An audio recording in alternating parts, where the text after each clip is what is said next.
Hello বন্ধুরা, আমাদের all in one SD চ্যানেলে আপনাদের স্বাগতম। আমি দীপিকা চলে এসেছি আপনাদের জন্য তোমাদের রানী সিরিয়ালের আপডেট নিয়ে। দুর্জয়ের বাড়িতে যখন অনেকের অসুস্থতার কথা বলা হয়, সবাই অবাক হয়ে যায় যে এত খারাপ পরিস্থিতি তার শারীরিক কী করে হলো। অনেক সকলের কাছে টাকা চায় এবং সে বাঁচতে চায়। তার কিছু হয়ে গেলে কুমু যদি কোনোভাবে নতুন কারোর সাথে জড়িয়ে পড়ে, তাহলে সবথেকে বেশি খুশি নাকি অনেক হবে। অনেক কুমুকে তার বাবা মায়ের হাতে তুলে দিতে পেরে খুব খুশি, কিন্তু অনেককে নিয়ে বাড়ির সবারই চিন্তা।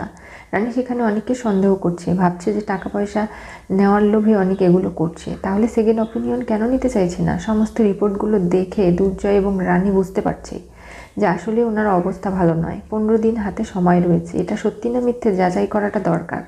কিন্তু অনেক কোনোভাবে সেটাতে মাথা পাচ্ছে না। এখানেই রানীর খটকাটা লেগেছে।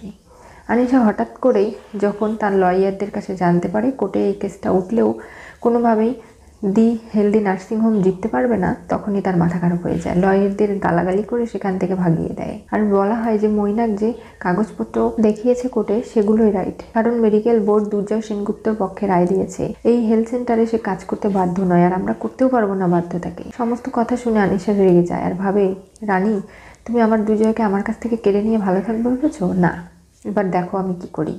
এমন খেলা খেলবো যে কতটা জল তুমি ভাবতেই পারবে না, ডুবে তোমাকে শেষ হয়ে যেতেই হবে। আনিশা হঠাৎ রাত্রিবেলা দুর্জয়দের বাড়িতে আসে। তাকে দেখে কেউ ছেড়ে কথা বলে না। কি ব্যাপার, এখন কেন এসেছো আমার ছেলের জীবনটা নষ্ট করে? এই সমস্ত কথা আনিশা শুনে সবার কাছ থেকে ক্ষমা চেয়ে নেয়।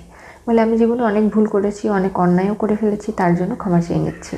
তবে এখানে আমি দুর্জয় রানীর জীবনে নাক গলাতে আসিনি। দুর্জয়, গুপ্তার সঙ্গে আমার এঙ্গেজমেন্ট, তাই আমি তোকে ইনভাইট করতে এসেছি সপরিবারে। জেঠুমনির নামে কার্ডটা লিখেছি, সবাই আসলে আমি খুব খুশি হব। অপেক্ষায় থাকবো তোদের। আর রানী, তুমি নিশ্চিন্ত হবে না? আমার বিয়েটা হয়ে গেলে তবেইতে তুমি দুর্জয়কে নিয়ে আর কোনো চিন্তা করবে না। চিন্তা থাকলো না তোমার? এর আগের বার দুর্জয়ের জন্য আমার বিয়েটা ভেঙে গিয়েছিল। দুর্জয়, আমি চাই না এবার তোর জন্য আমার বিয়েটা ভেঙে যাক। আমিও সুখী হতে চাই গুপ্তার সঙ্গে। তুই যেমন রানীর সঙ্গে ভালো আছিস, ঠিক সেরকম। রানী কথা দিয়ে ফেলে যে সে অবশ্যই করে যাবে আনিশার এই রিং সেরিমনিতে। কিন্তু সেখানে আনিশা এমন বড় ফাঁদ পেতে রেখেছে, সেটা রানী এবং দুর্জয় কেউই জানে না। রানীরা কয়েকদিনের জন্য কুলটি যাচ্ছে তার বাবার বাড়িতে বেড়াতে। আর সেখানে যাওয়ার আগে তার শাশুড়ি মা তাকে অনেক সাবধান করে পাঠায় যে এরকম লাফাঝাপা করতে না, এখন সে প্রেগনেন্ট, অনেকটা তাকে কেয়ারফুলি থাকতে হবে এবং নানাভাবে আবার সুস্থ হয়ে বাড়িতে ফিরেও আসতে হবে তার বেবির জন্য। রানী তার মায়ের এই আদর যত্ন খুব ভালোবাসে। তাকে দিন দিন দেখতে পাবে না বলে তার সত্যি খুব মন খারাপ করবে, এইভাবে রানীর চোখে জলও চলে আসে। গাড়ি চলে এসেছে। দুর্জয় এবং রানী তারা এবার কুলটি যাওয়ার উদ্দেশ্যে রওনা দিচ্ছে। কি হতে চলেছে তোমাদের রানী সিরিয়ালের পরবর্তী টুইস্টে?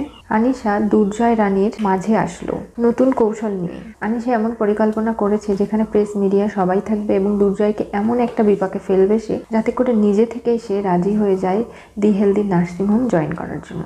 আর সেই সমস্ত কৌশল অবলম্বন করতে দুর্জয় রানী এবং তার পরিবারকে ইনভাইট না করলে কি চলতো? এরপরে কি ঘটবে জানতে হলে চোখ রাখতে হবে আমাদের চ্যানেলে। পাশে থাকা বেল আইকনটি অবশ্যই করে ক্লিক করুন।